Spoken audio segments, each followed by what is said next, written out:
Do it, Strategos Marek Thorn said without hesitation, his eyes never leaving the council chamber's central display.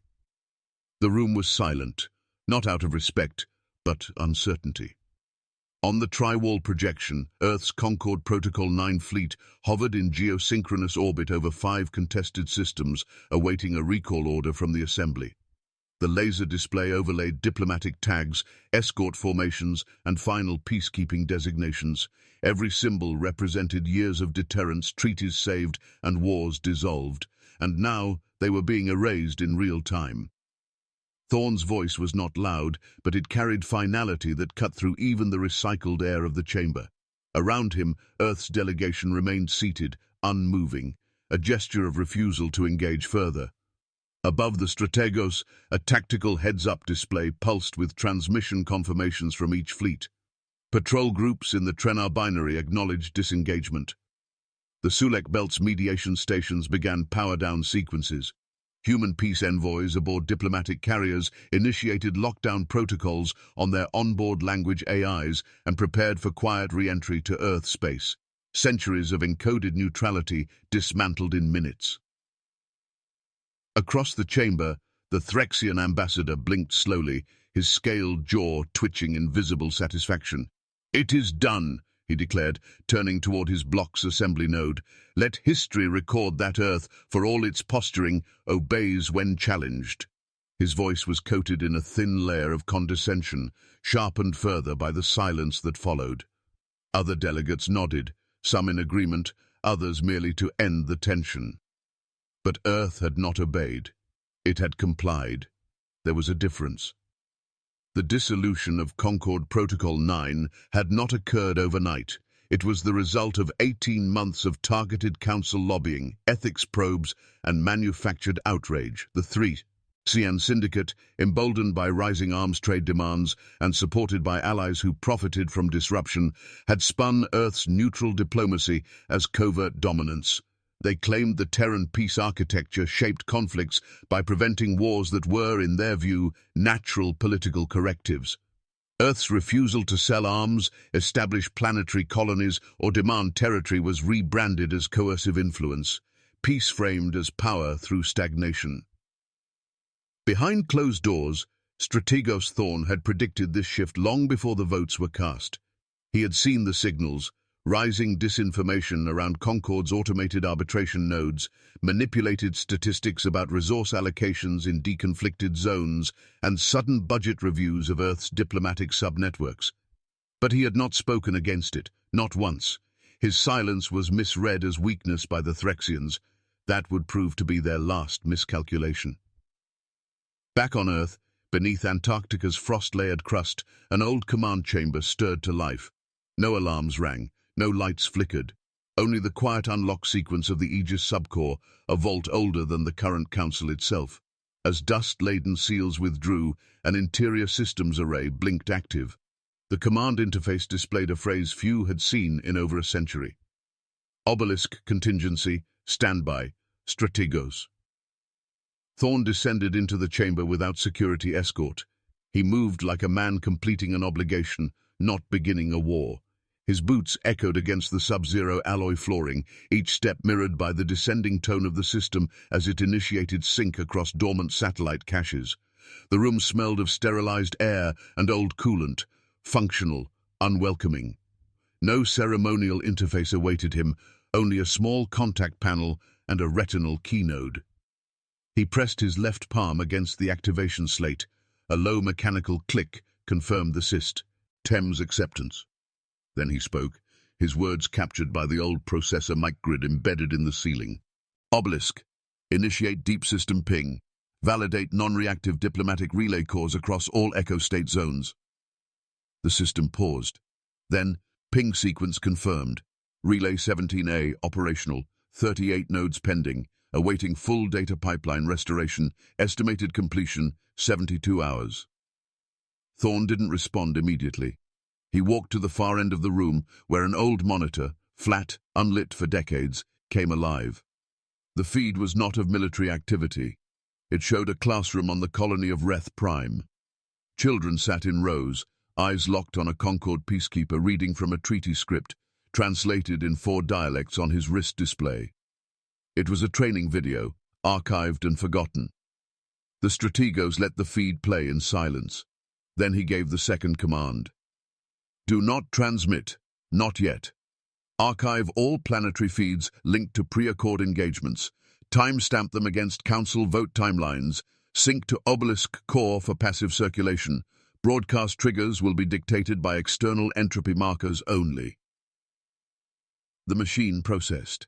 Then, passive mode initialized. Memory map will update via collapse recognition sequence. Earth wasn't planning retribution. It was constructing a mirror.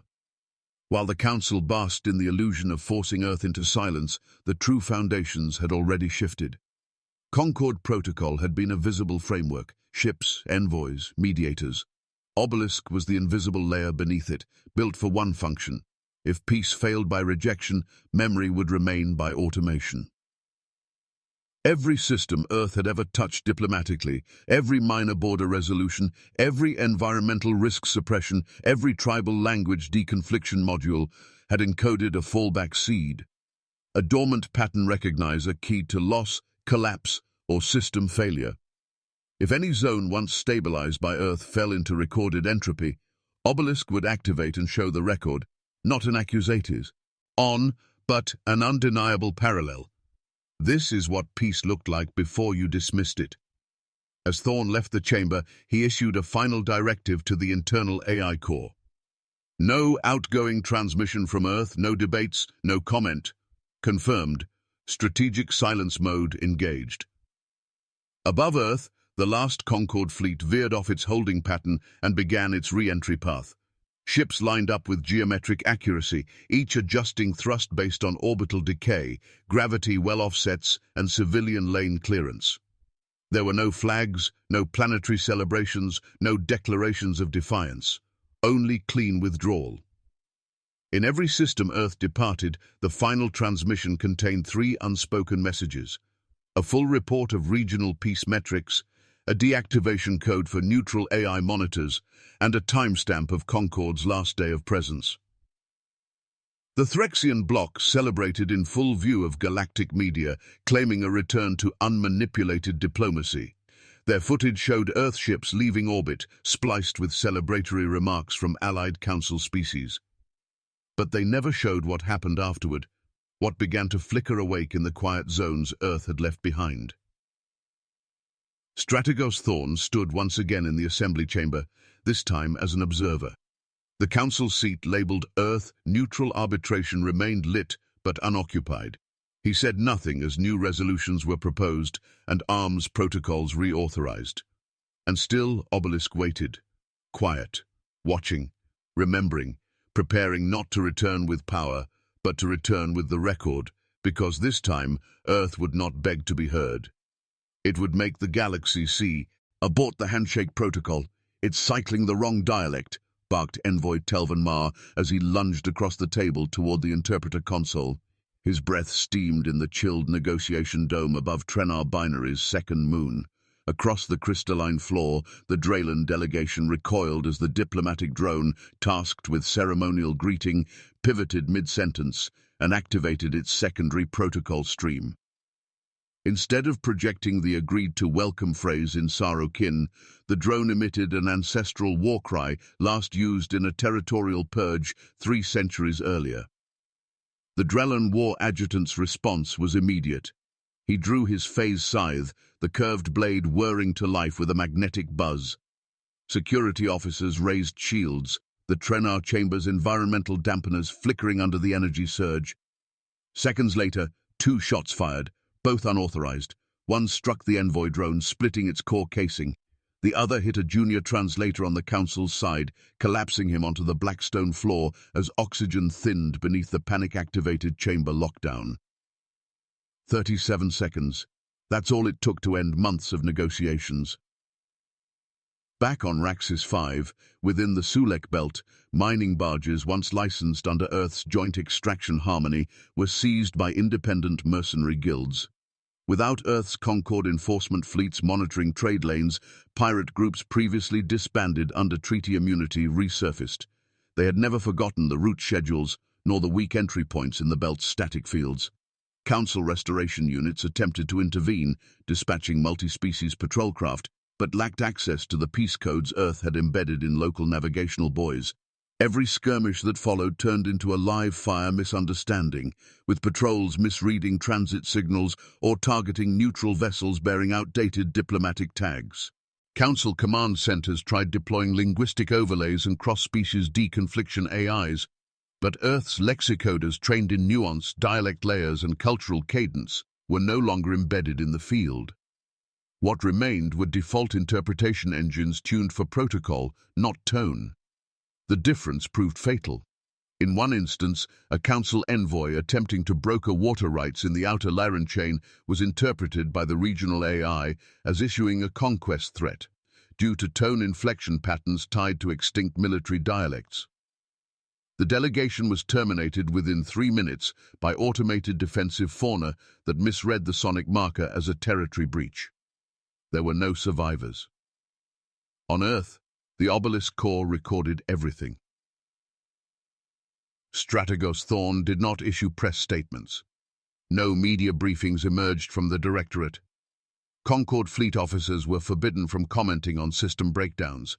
Yet across the affected zones, satellites long thought decommissioned began transmitting again, not live responses, but archived feed packets. The first appeared over the Drellin cluster's civilian broadcast relay. It showed a split screen, the Trenna binary incident, time-stamped, synchronized alongside footage from a peace summit 5 years prior, where Earth's lead mediator, now recalled, had successfully negotiated the same territorial issue using tone calibration matrices. A watermark pulsed at the bottom corner of the screen. Council Vote Number 732. Termination of Concord Protocol 9, 287 days prior.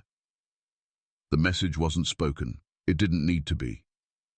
Elsewhere, obelisk drones began orbiting famine zones in Rith sector, streaming time-stamped overlays of prior Earth-led evacuation simulations, scenarios the Council had rejected as resource inefficient. Now, aid convoys couldn't land. Landing pads built under Earth's coordination had been stripped for materials.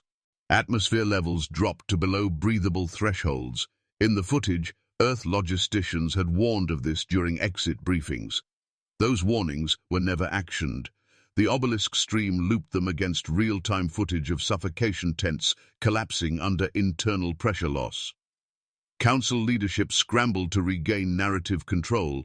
Emergency broadcasts labeled the obelisk feeds as misinformation. But for millions of viewers across colony systems, the footage wasn't theory. It was memory. People recalled the days when Earth's presence meant functional sanitation, non-lethal enforcement drones, food distribution algorithms that took local customs into account. Now they saw what replaced it: misaligned protocols, misfires, and blame. In one council war room, Admiral Vec Thar slammed his fist against the command table. "Where is the data coming from? How are they sinking this deep into our relay grids?" His adjutant replied through clenched teeth. "They seeded passive satellites under diplomatic maintenance tags. We never deregistered them because they weren't transmitting. They're syncing collapse patterns against vote logs. It's not an attack, it's an archive." Across dozens of planets, obelisk feeds began adapting. Not just static overlays now, but interactive models. A school dome in the Keswick Vale received a simulation packet reconstructing the old Earth-built supply chain matrix for nutrient dispersal. Within hours, local engineers restarted the dormant silos using the embedded guide. The system ran. Starvation dropped by 12% within 3 days. Still, Earth remained silent. Thorn reviewed each activation log from a cold-lit terminal deep within the Aegis assembly. The room carried no warmth, no sentiment, only function. Air recyclers operated on low-pass filters, allowing the faint scent of clean polymer to linger. Every ping from a reactivated obelisk node brought up new telemetry, misaligned borders, unrecognized ceasefires, broadcast errors that Earth's old neural translators would have corrected mid-sentence. These were not accidents. They were the consequences of ignoring nuance. At the edge of the Van corridor, a tribute caravan was annihilated by an autonomous border sentry, coded by Council Security AI to recognize only current-era diplomatic bands. Earth had coded their own systems with backward compatibility stretching 5 cultural generations. The Council had deemed that inefficient. On the Van system's public net, an obelisk replay surfaced within the hour, a Concord diplomat meeting with the same Van factions 15 years prior. The diplomat's body language protocols were matched line by line against current footage. A line of text scrolled across the bottom. He knew where to place his hands, they didn't. The footage went viral in 12 languages. Council crisis analysts met in closed chambers to discuss containment. Proposals ranged from electronic jamming to global AI resets. None passed the internal reviews. Obelisk wasn't a software virus. It wasn't aggressive. It was historical. And because it didn't claim fault or point fingers, it couldn't be refuted. The more the Council resisted, the more Obelisk seemed trustworthy. By the end of the 4th quarter cycle, 32 systems had experienced some level of breakdown related to Earth's absence, none of them involving Earth's active presence. Every one of them broadcast back through Obelisk cores, each with a time-stamped Council vote, a matching recommendation Earth had issued, and the archive proof that those recommendations had been ignored. There were no fleets, no retaliation. Earth didn't raise its voice. It simply replayed what had already been said. And in the stillness that followed, entire civilizations began to wonder. If peace collapses and the architects of peace remain quiet, who carries the burden of that silence? Cut the feed, now! Councillor Velk's demand rang through the command tier of the Trenar Nexus broadcast core, a tone sharper than the brittle air circulating through the chamber. Dozens of analysts turned to their console decks, fingers flying across tactile arrays, attempting to isolate the incoming data stream. But the feed wasn't coming from any known Council node. It wasn't routed through military infrastructure, civilian networks, or commercial uplinks. The signal rode dormant frequency bands, ones once designated as treaty preservation archives under Earth's Concord. Forgotten, ignored, unmonitored. Until now. Across 5 colony clusters, public heads-up displays blinked and switched mid-cast. Market bulletins dissolved into paired video loops. One side showed planetary councils stumbling through post-crisis response sessions. The other, calm, measured Terran diplomats speaking in council chambers years before, outlining projected risks, consequences, and offered contingencies. Each set matched point for point. Even body language mirrored itself across timelines. It wasn't propaganda. It was memory. Untouched, unedited, undeniable.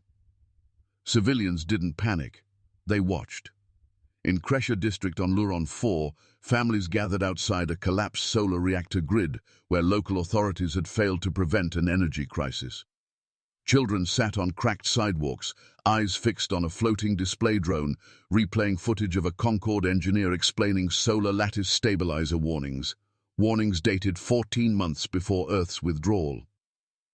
A father leaned toward the screen, his expression twisted between disbelief and realization. They said this would happen. They gave the blueprint to prevent it.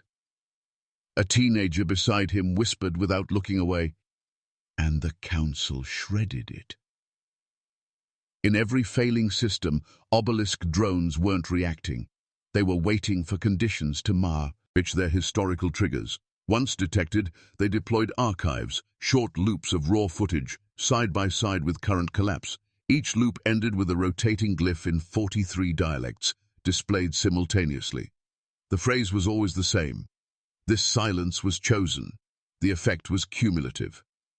News anchors on Central Worlds found themselves overrun by their own audience feeds.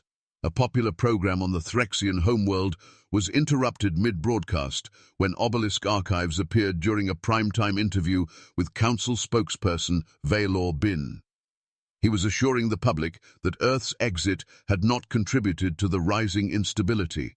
His feed was layered, mid-sentence, with footage from a closed-door council session he had attended a year prior, where he'd dismissed Earth's warnings about lexicoder disengagement and neural misread risks. Bin froze, jaw slack. The overlay continued, unedited, as his denials stuttered live before millions. Viewers clipped the moment instantly. Within an hour, the image of Bin, wide-eyed and exposed against his own contradiction, spread across 19 planetary networks. Council credibility didn't erode slowly, it snapped. Within private command centers, panic set in. The Council's Strategic Communications Unit deployed black box isolators and attempted to jam the feeds. It failed. The drones were broadcasting line of sight only, no relays, no spectrum dependencies.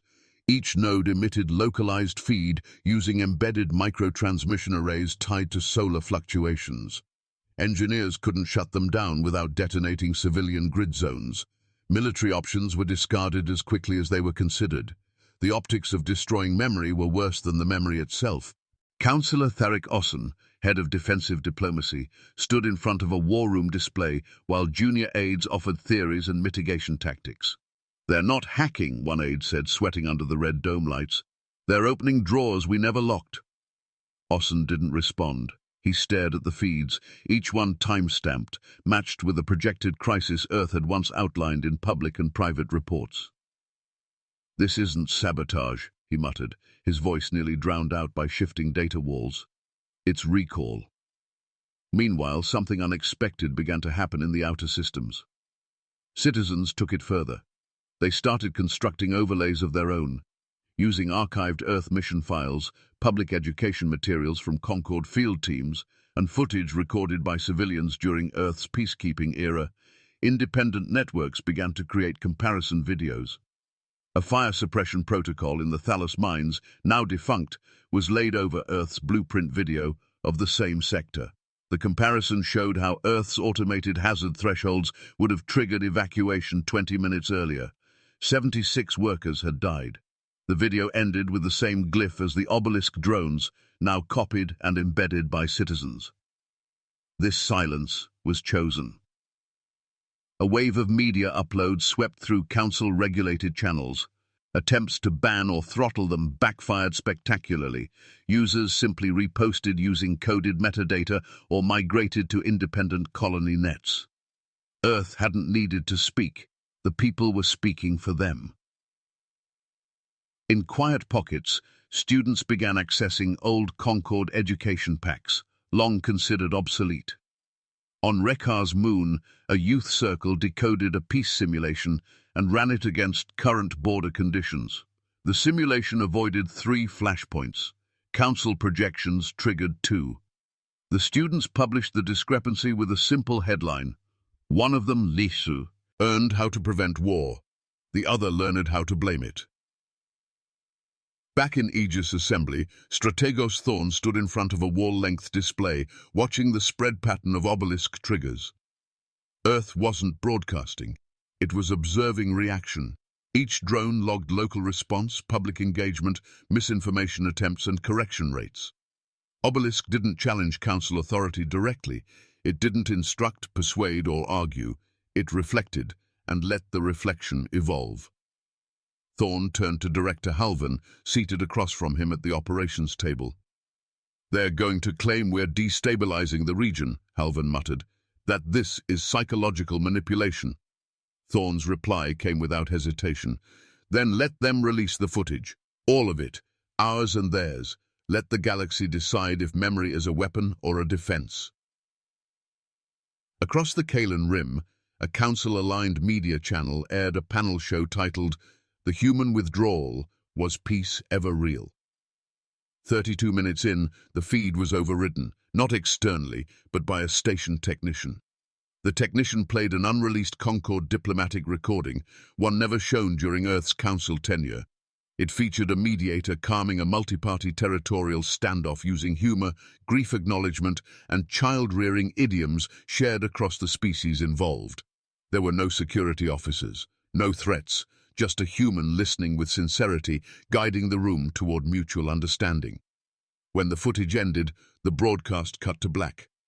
Then came the phrase, "No narration, just glyphs pulsing one by one." This silence was chosen. "Get the children into Zone D," shouted Marshal Denrick as the control tower roof gave way, cracking under the pressure of wind shear and particulate saturation.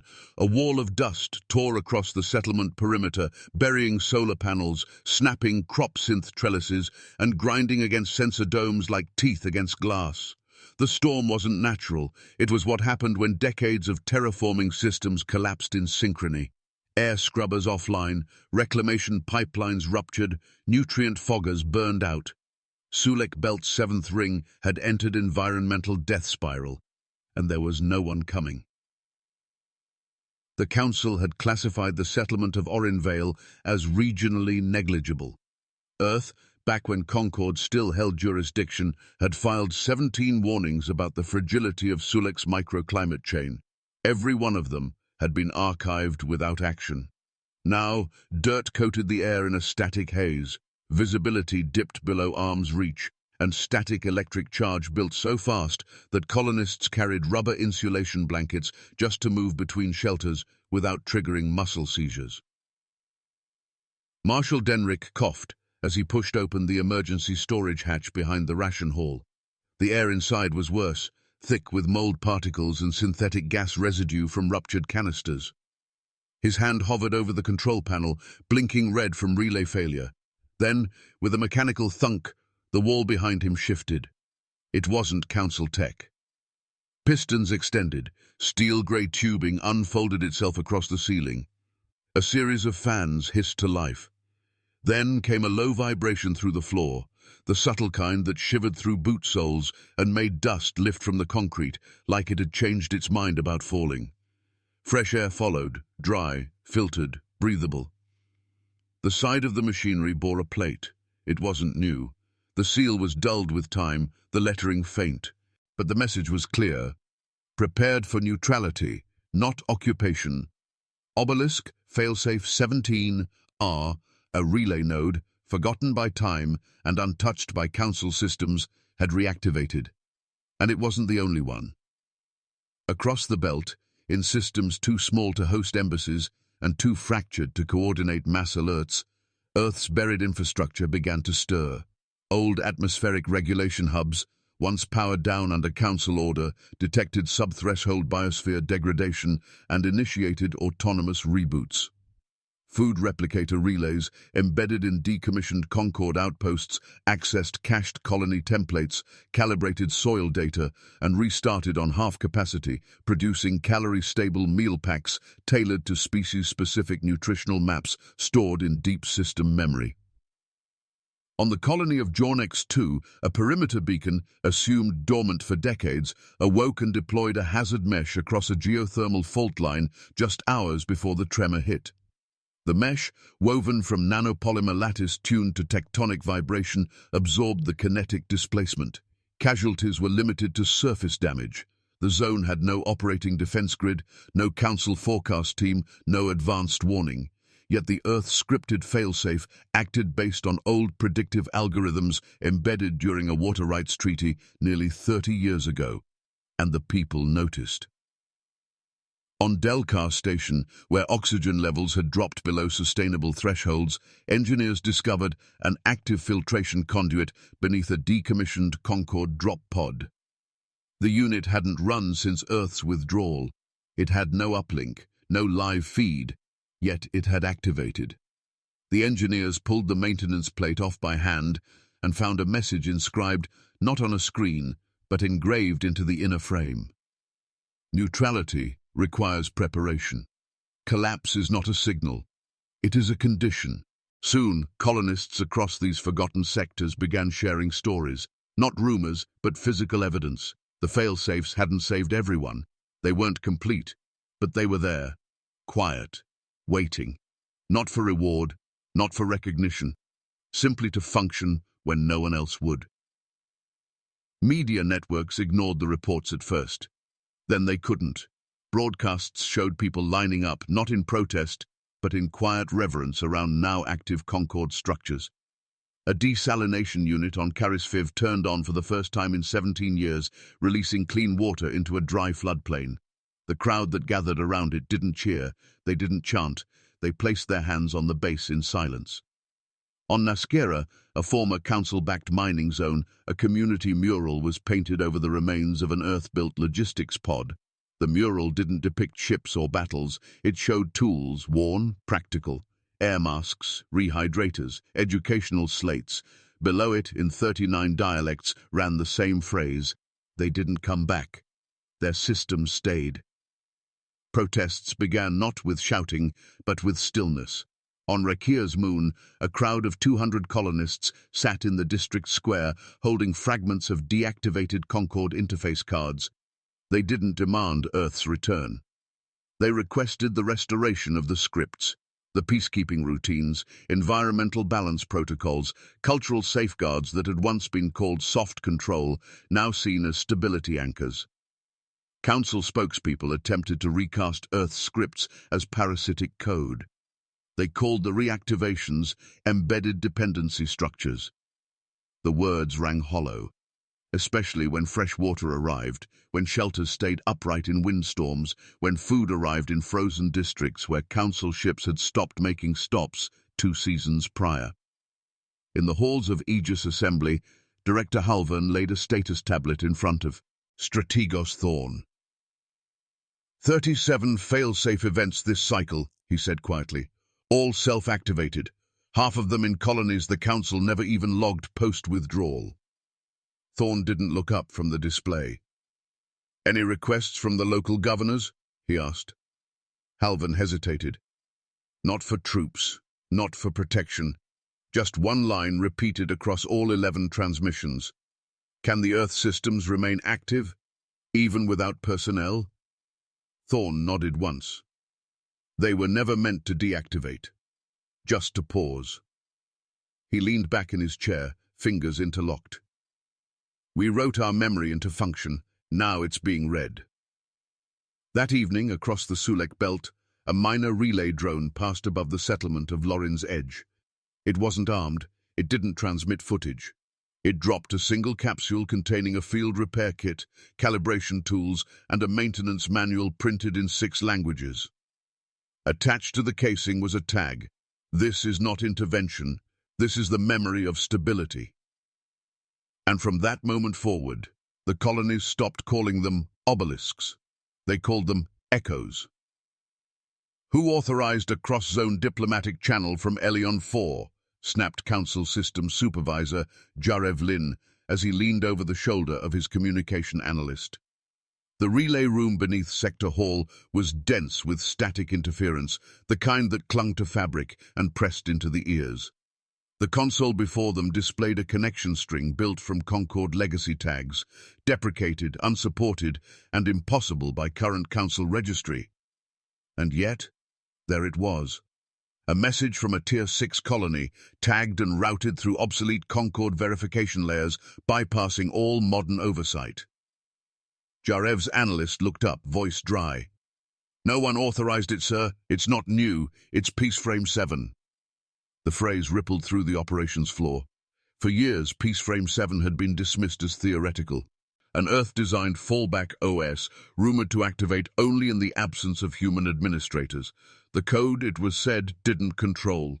It monitored, built not to govern, but to simulate Earth's arbitration logic using multivariable projections based on historical interaction.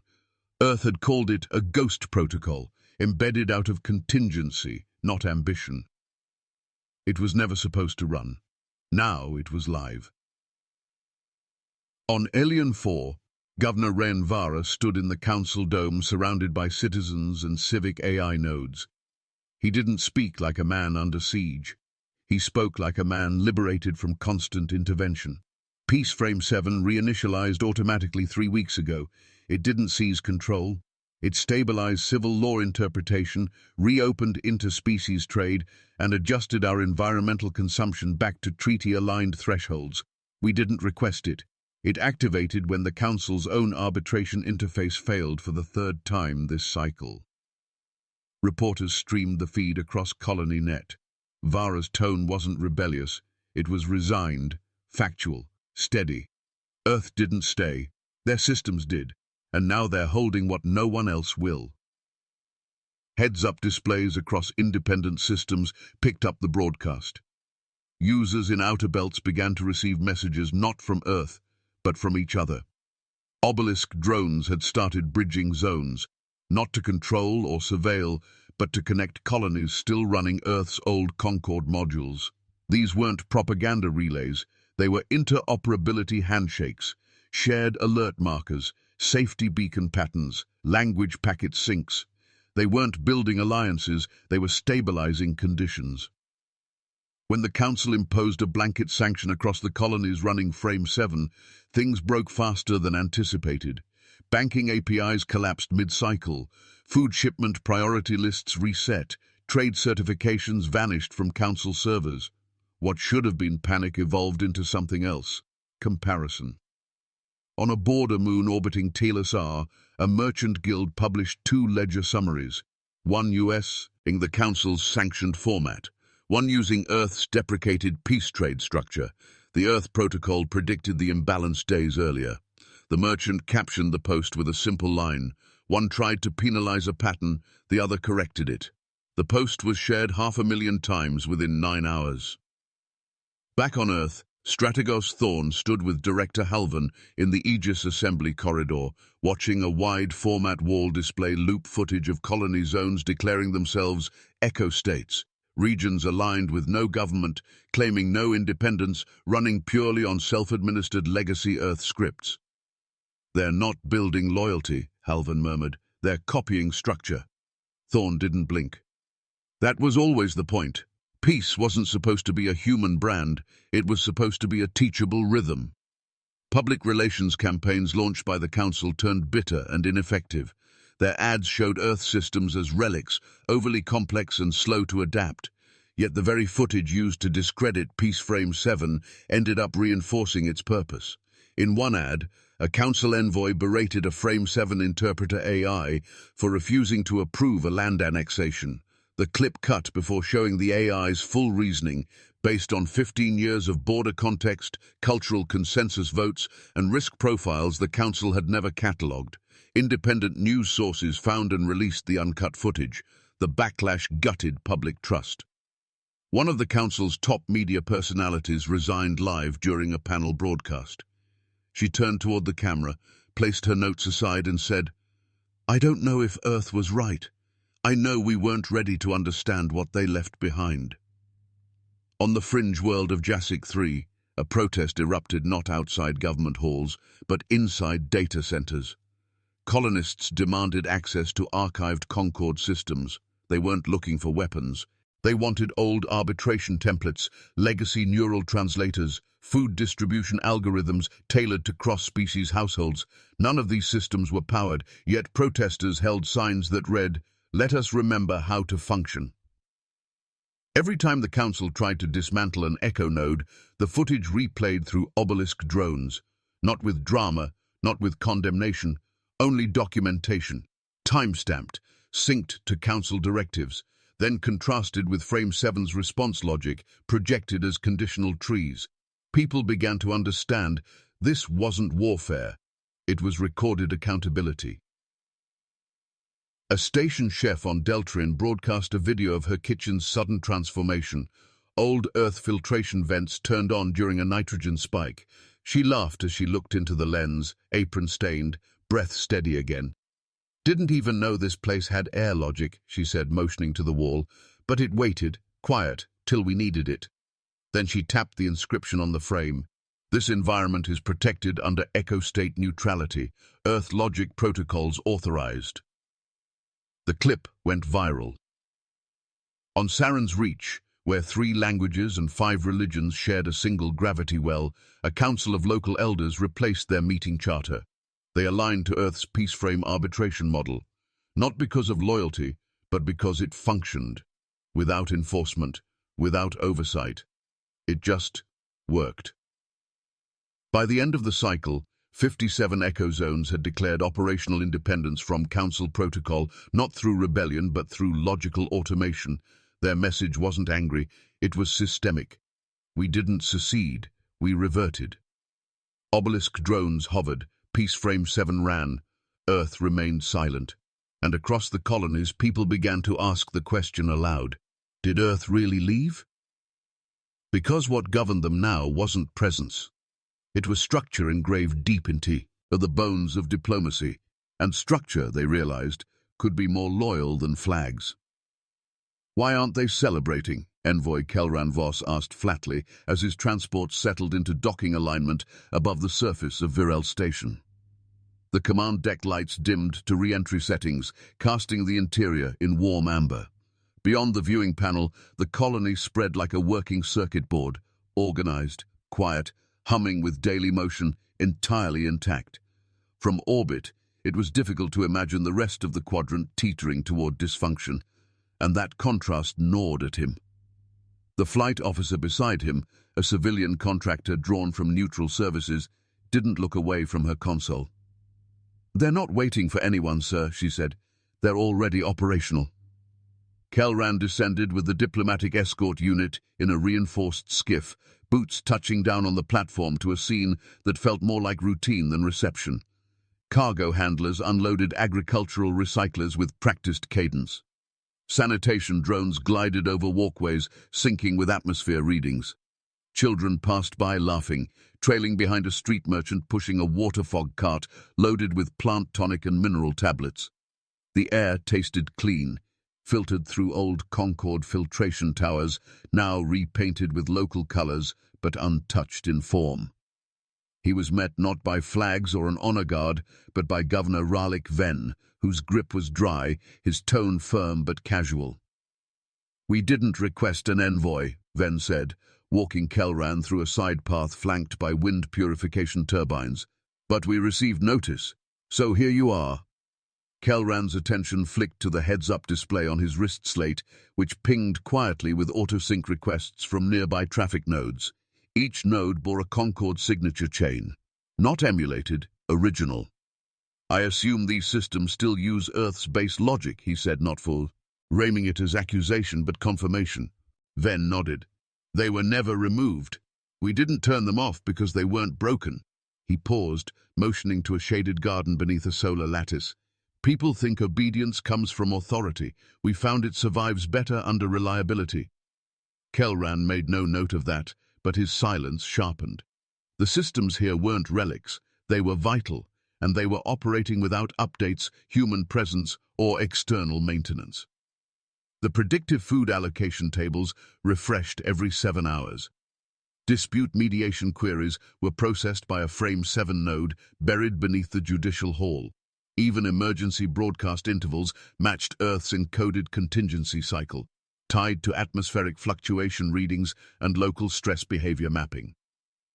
Next stop, Elson's Reach. This station, orbiting a geologic rupture world, had always required manual regulation to keep climate zones from overheating. When Kelran's shuttle breached cloud cover, what he saw stunned him. The geothermal plates still cycled heat bursts into megatank exchangers. Wind tunnels redirected turbulence away from residential towers. Landing crews used Earth-devised gate algorithms to offset gravitational spikes during high-pressure shifts. The station had not hosted a single Terran in 5 years. Their systems, however, had never left. Kelran met with council-registered citizens now operating under Echo State Declaration. They welcomed him respectfully, then offered a singular document, a ledger of performance data. The numbers weren't dramatic, they were consistent. No food riots, 0 armed incidents. Medical supply lines uninterrupted for 16 cycles. Kelran studied the report and asked, "What would you need to turn these systems over to council authority again?" The room went quiet. Then came a reply from a woman seated near the data core access bay. "The ability to explain why it's safer now without them." By the 4th system, Kelran no longer questioned performance. He began questioning absence. The further his convoy moved, the more he encountered governors who shared a common refrain. Earth never returned, and yet their presence never degraded. In one case, a primary water treatment facility still operated based on behavioral adjustment patterns drawn from an old Earth AI pilot program. The system regulated usage not by rationing, but by ambient guidance, displaying demand graphics in public squares so people voluntarily altered their habits. Usage dropped by 18% during drought periods, without enforcement. Kelran didn't ask to dismantle it. He recorded it. On Jirin Hold, a border town riddled with mixed-species population groups, he found a mediation terminal still logged into a Concord arbitration buffer. The user had input a territorial grievance between farm plots. The system returned with precedent-based options, culturally filtered through both sides' historic values. The dispute had resolved in under 48 hours. Council systems required 15 days minimum for case review. The local magistrate offered Kelran a seat and poured a cup of grain-steeped broth. "You're not here to evaluate," the magistrate said. "You're here to witness." That evening, Kelran stood in a dockyard warehouse while his escort team loaded supply packs. He watched a child guide a small courier bot along a lane of infrared sensor stones. Each stone pulsed gently with programmed step cadence, a leftover Earth protocol for safe urban movement. The bot chirped once, and the boy laughed. "Why did they leave so much behind?" Kelran asked aloud. His lieutenant adjusted a thermal collar. Maybe they weren't leaving. Maybe they were just backing away. The final leg of the envoy's journey approached, Earth orbit. As the shuttle passed the edge of Earth's traffic belt, something odd occurred. The shuttle received a sync ping, not from an obelisk drone, not from a defense station, but from a low-band civil logic satellite launched 2 decades ago. It transmitted no orders, only a map of system interactions across every colony the envoy had visited. All nodes highlighted one after another in quiet sequence. No banner, no voice, only a chain of cause and effect, showing that every functioning echo state was a result not of control, but of encoded anticipation. Kelran exhaled slowly, his hands tight around the seat brace. The shuttle captain watching the screen whispered, "They didn't abandon the network." "No," Kelran replied, his voice dry and deliberate. "They taught it how to continue." He turned toward the viewport, Earth's atmosphere now beginning to swell beneath the nose of the ship. "We thought we were negotiating for return," he said. "We're not." The captain looked up. "Then what are we doing?" Kelran stared forward. "We're conceding to continuity," and Earth waited. "Strategos Thorn will not meet you in the chamber," said the security attendant without emotion, her boots echoing as she turned down the corridor ahead. The envoy team followed in silence, past a dozen sealed vault doors and pressure-locked gateways deeper into the Earth's crust. The walls narrowed, stone reinforced with polymer-laced strata that looked molded rather than built. Temperature dropped. Breathing felt heavier, not from air quality, but from awareness. This wasn't a diplomatic suite. This was where history had been braced in stone. Envoy Kelran Voss adjusted his collar as they entered the final corridor, where thin blue floor strips glowed just enough to guide movement. There were no banners, no emblems, no flags. Only a single etched line in 12 languages, embedded into the wall near the end. "Try chamber. Stability does not return. It remains." A single reinforced door opened without fanfare. Inside, the chamber was functional. One wide table, 2 seats, and an embedded document case mounted into the tabletop beneath transparent shielding. Strategos Thorn stood behind the second seat, posture as unchanging as the cold light above. Kelran stepped forward. "We expected an assembly." Thorn didn't move. "You expected an audience." His voice cut through the silence, not loud, not sharp, but steady in a way that made everything else feel temporary. Kelran blinked once, then lowered himself into the seat opposite. His assistant stood to the side, eyes flicking to the document plate beneath the shielding. "This," Thorn said as he placed his palm on the embedded reader, unlocking the case with a soft mechanical latch, "is the Signal Accord restoration." Kelran looked down. The document was printed, not projected. Its pages were thick, threaded with data film for archival continuity. It bore no insignia, only a single glyph at the top, obelisk. "There are no negotiation points," Thorn continued, No shared leadership clauses. No symbolic acknowledgements. Earth will not return to the Council. It will not rejoin any assembly. Kelran's jaw tensed, but he remained composed. Then why summon us? Thorn opened the case fully and slid the document forward. Because you no longer possess a choice. This isn't a request. It is a condition. Kelran scanned the headings. Binding arbitration by Earth across all interstellar disputes.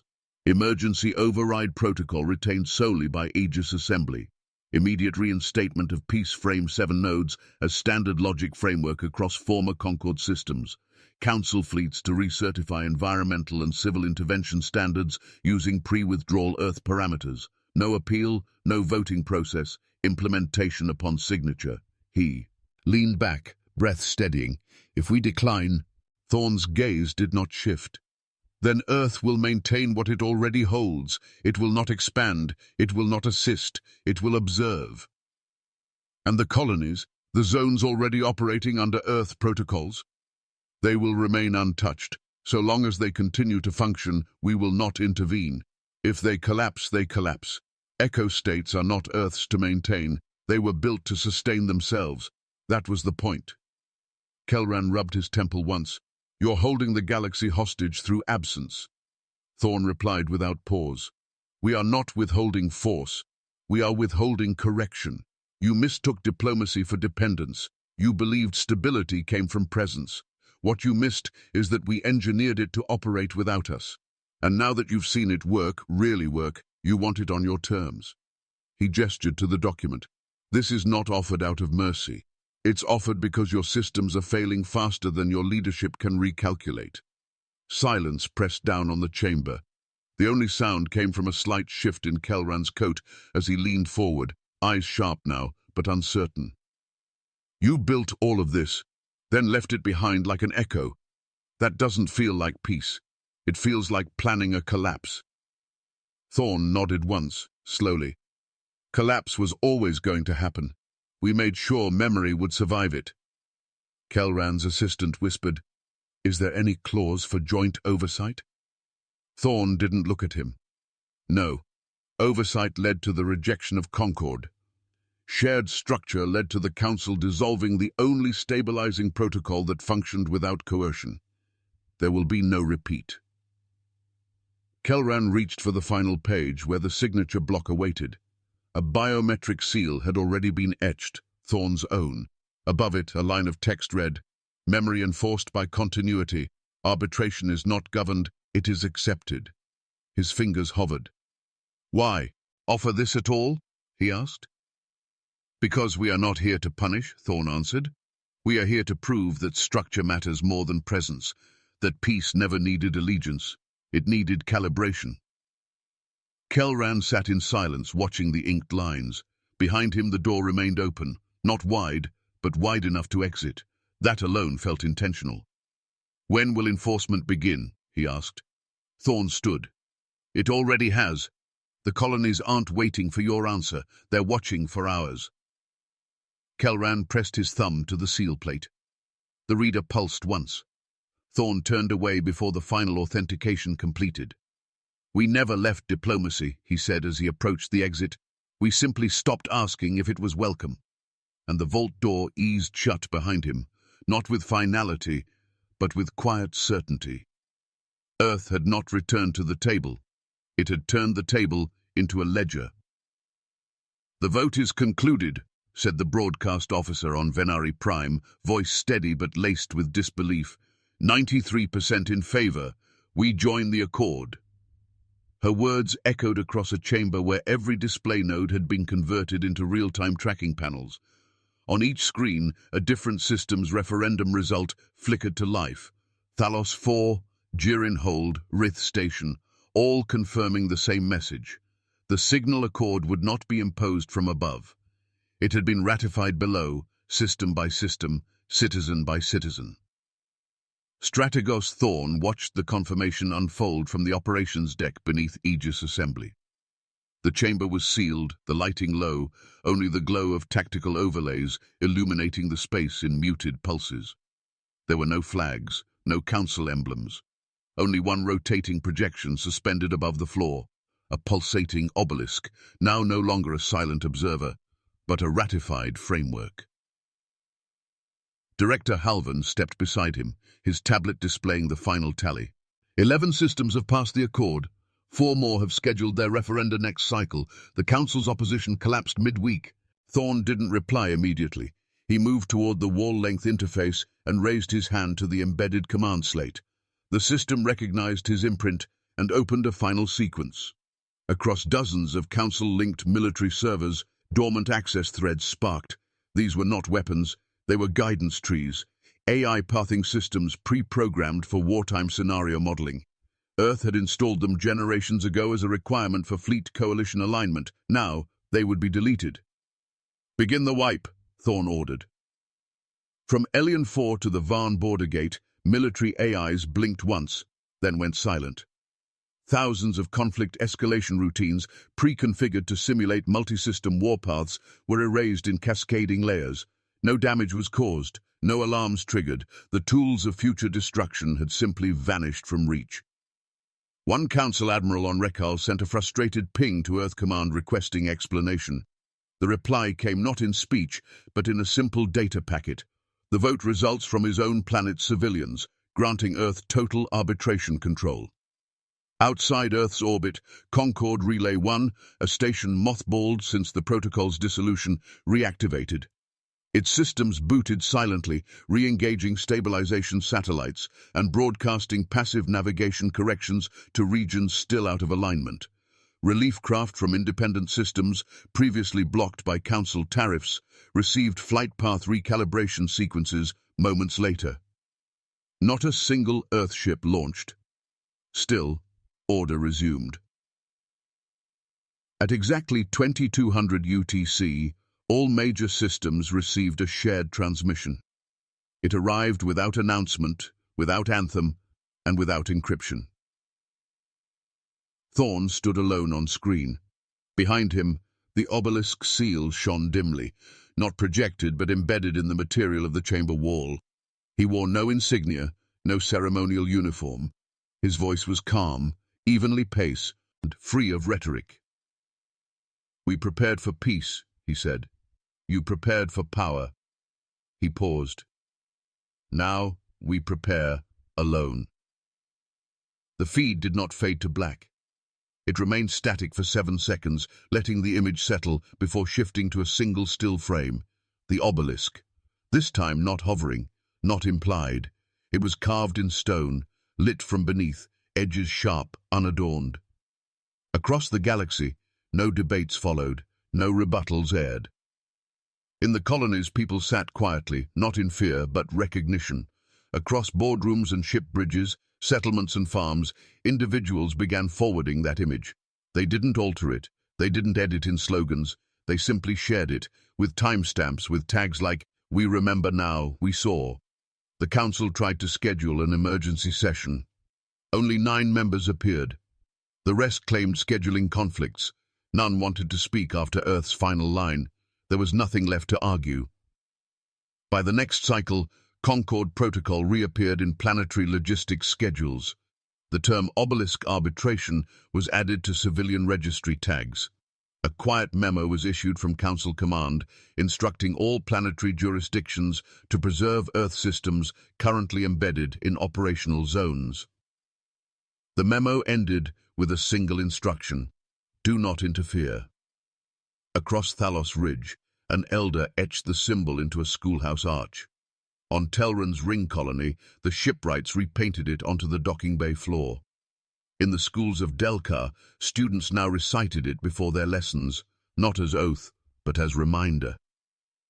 Earth had not come back to govern. It had remained to be remembered. And across every system that once doubted it, peace did not return with banners, fleets, or declarations. It returned as calibration. It returned as function. It returned as structure engraved into memory. And from that point forward, no treaty began without a line at the bottom. This accord operates under the legacy structure of obelisk. What would you choose? Presence through power or legacy through structure? If Earth had left behind nothing but silence, would that have been enough? Let us know in the comments, was the signal accord justice or quiet dominance?